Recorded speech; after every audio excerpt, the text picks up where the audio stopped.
Eron AQShdan tashqari Dubay va Abu Dabidagi fuqarolik obyektlari ham zarbalarga duch keldi. Eronning maqsadi Abu Dabidan 30 km uzoqlikda joylashgan Al-Dafra aviabazasi bo'lgandi. Biroq portlashlar nafaqat baza hududida, balki Birlashgan Arab Amirliklari poytaxti hamda Dubay shaharlarida ham sodir bo'ldi.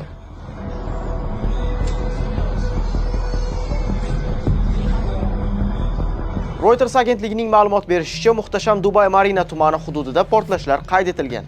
Abu Dabida raketa qoldiqlari tushishi oqibatida bir kishi halok bo'lgan. Havo hujumidan mudofaa tizimi Dubay osmonida bir nechta Eron raketalarini urib tushirdi.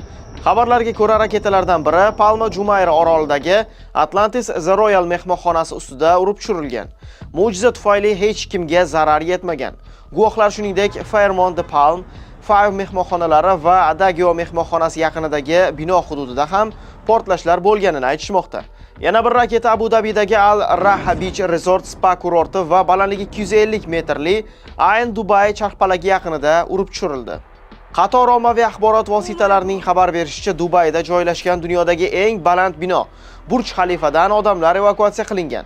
Shaharda taksi xizmatida muammolar paydo bo'lgan, ko'plab do'konlar yopib qo'yilgan. Xabar qilinishicha, portlashlardan eng ko'p aviaqatnovlar jabr ko'rgan. Kun o'rtasiga kelib, 100 ga yaqin aviareys bekor qilingan va bu raqam o'sib bormoqda. Mintaqa qaynoq nuqtaga aylangani bois qator aviakompaniyalar, jumladan Emirates, Fly Dubai, Qatar Airways, Air India parvozlarini to'xtatdi. Dubay xalqaro aeroporti va Al Maktoum aeroporti faoliyati to'xtatildi.